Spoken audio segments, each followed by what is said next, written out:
Assalamualaikum warahmatullahi wabarakatuh. Ya teman-teman semuanya, selamat datang di channel bisnis Kang Fajar. Ya, hari ini saya akan membahas kembali tentang profesi seseorang yang menjadi YouTuber.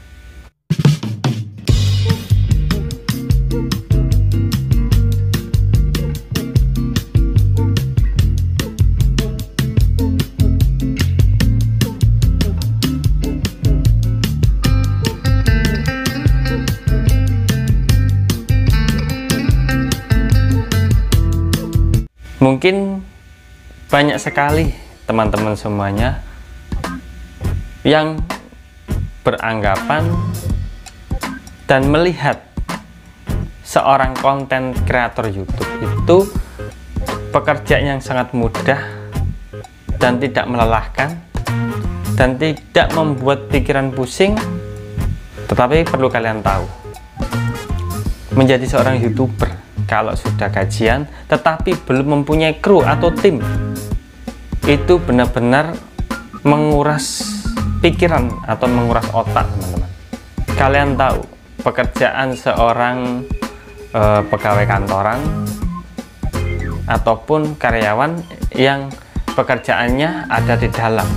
Siapakah yang saya maksud orang dalam itu? Orang dalam ya contohnya kalau kerja di pabrik itu ya dia berprofesi sebagai personalia, manajer ataupun administrasi.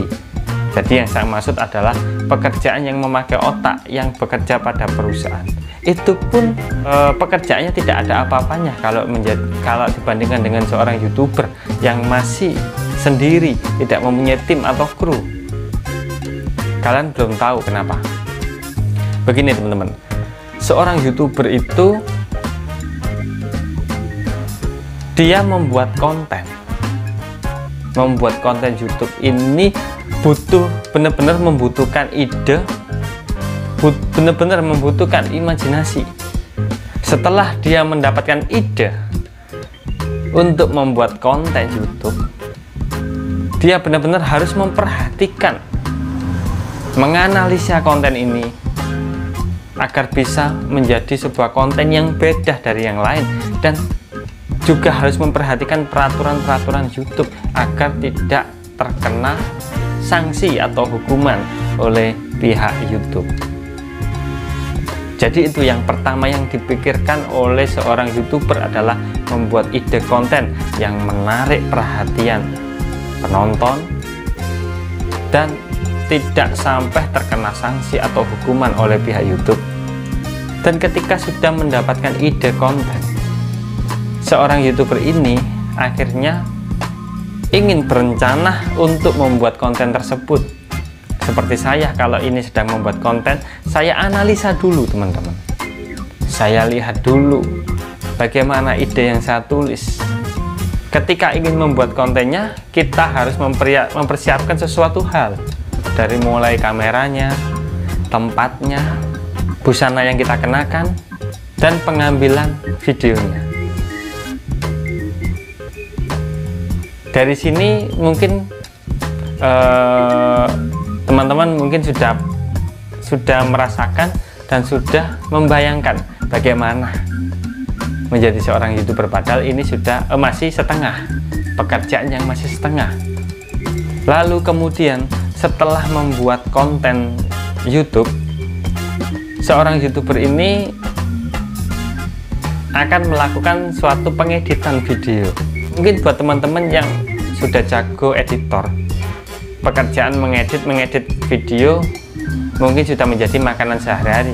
Tetapi seorang YouTuber, dia dilahirkan, dia tidak pernah belajar untuk mengedit video, tetapi dituntut untuk harus mengedit video agar video tersebut menarik dan pantas untuk ditonton. Jadi seorang YouTuber itu memang benar-benar secara otodidak dia dituntut untuk menjadi segala profesi. Yang pertama, dia menjadi seorang pengarang cerita.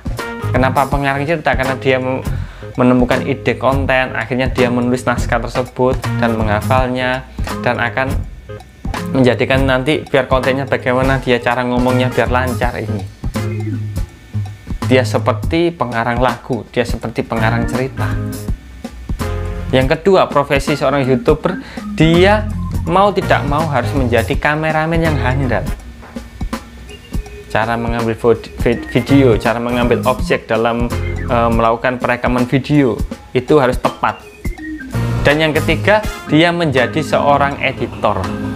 Bukan editor yang berkelas, tapi editor dadakan, agar videonya dikemas secara natural tetapi mengesankan, dapat membuat penonton itu bisa melihat video kita itu bisa tidak, istilahnya itu tidak membosankan.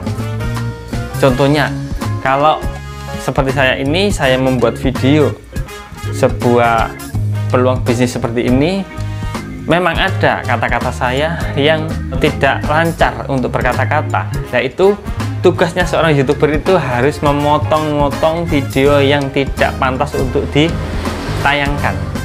Jadi yang paling utama mengedit video pada seorang YouTuber, baik pemula maupun YouTuber yang sudah dikenal, dia yang perlu diperhatikan dalam mengedit adalah dia mencari ucapan atau kesalahan dalam berkata-kata seorang YouTuber tersebut ketika dia ngomong seperti saya ini.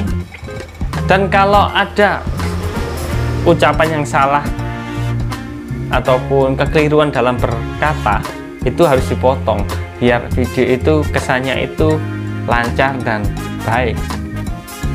Ya, ini yang membuat stres para seorang YouTuber pemula, YouTuber yang masih mandiri, yang belum mempunyai kru atau tim. Setelah sudah diedit, video dianalisa kembali, teman-teman. Kita analisa kembali bagaimana video ini pantas apa enggak, apakah ada video yang seperti kita, apakah ada video yang seperti ini. Jadi dianalisa, dikoreksi kembali, dinilai kembali. Itu tugasnya menjadi seorang YouTuber yang masih mandiri, teman-teman. Dari sini mungkin kalian teman-teman sudah merasa bingung atau merasa, waduh, seperti itu menjadi seorang YouTuber kalau belum punya tim. Seperti saya ini, YouTube saya yang paling tinggi subscribe-nya adalah 37.000, tetapi saya belum mempunyai tim. Banyak sekali subscribe di bawah saya, di bawah 37.000, tetapi mereka sudah punya tim, karena ya memang mereka mungkin mempunyai usaha atau mempunyai penghasilan yang lebih, akhirnya bisa membayar tim-tim mereka. Sebenarnya saya bisa membayar tim untuk mengedit atau begini, tetapi saya masih sanggup untuk mengedit video atau menganalisa video saya sendiri, atau membuat konten sendiri, mencari ide sendiri. Selama ini memang saya masih bisa saya lakukan sendiri, jadi saya tak memerlukan tim terlebih dahulu. Lalu kemudian, apakah sudah berhenti dari sini? Video langsung kita upload? Ya, memang video langsung kita upload.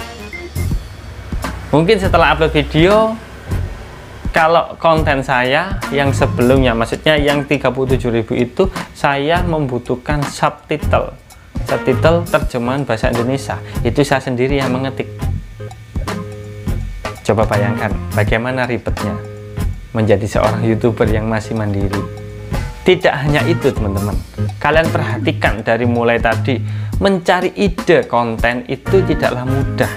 Mencari ide konten kita sudah beribu-ribu, beratus-ratus, pasti kita akan kebingungan mencari ide konten, apalagi yang harus kita tampilkan kepada para penonton, para subscriber kita, agar terus mengikuti channel kita, terus melihat video kita. Jadi mencari ide konten itu tidaklah mudah, butuh pemikiran yang jernih.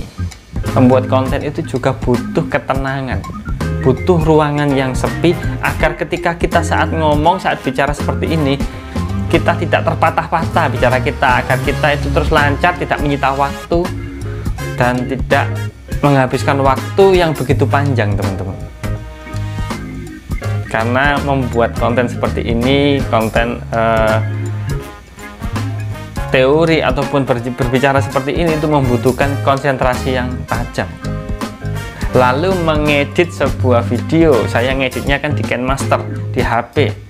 Saya butuh ketenangan juga, butuh ruangan yang tertutup, tidak ada yang mengganggu, kanan kiri depan belakang tidak ada mengganggu.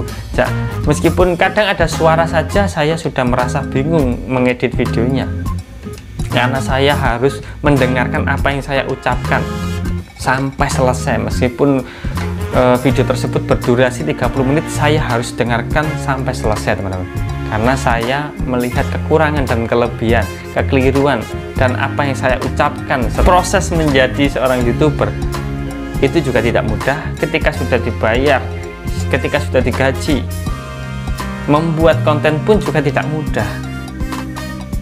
Pikiran harus jernih, hati harus tenang, badan juga harus fit. Itu adalah pekerjaan seorang YouTuber. Kalian bisa membayangkan, bisa membandingkan dengan pegawai-pegawai kantor. Pegawai kantor itu dia biasanya itu menghadap sebuah komputer ataupun menghadap sebuah buku dan pulpen. Mungkin yang dikerjakan setiap hari ya hanya monoton itu saja. Jadi kalau pegawai kantor, pegawai kantoran seperti personalia, manajer, pegawai bank, dia pusingnya hanya pusing kalau ada suatu barang atau sejumlah uang yang kurang. Jadi ada solusinya, bukan suatu imajinasi. Beda, YouTuber itu mikir imajinasi, menganalisa.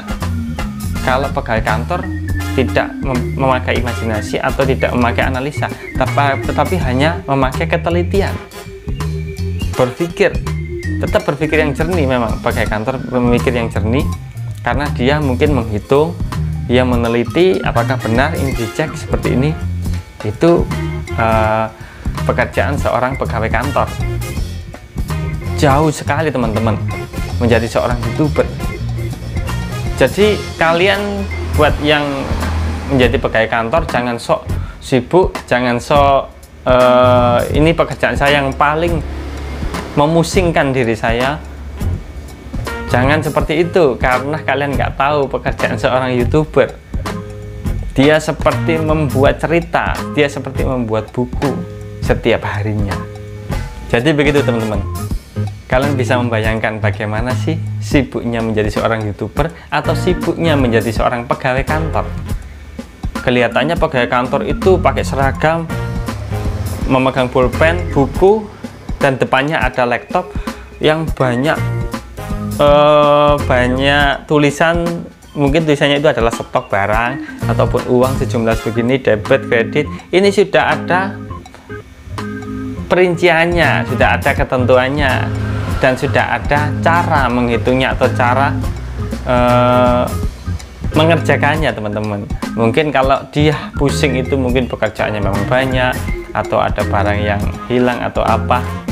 Tapi bisa diatasi kalau sudah ditanyakan pada orang ini, itu ada solusinya. Kalau YouTuber tidak akan ada solusi kalau kita salah, kalau kita sudah terlanjur keliru, tidak ada solusi teman-teman.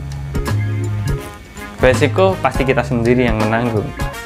Jadi jangan remehkan seorang YouTuber, apalagi YouTuber yang pemula. Jangan diremehkan, malah dia kerja keras, otaknya bekerja terus, tidak mempunyai tim, tidak mempunyai kru membantunya. Ya begitu teman-teman.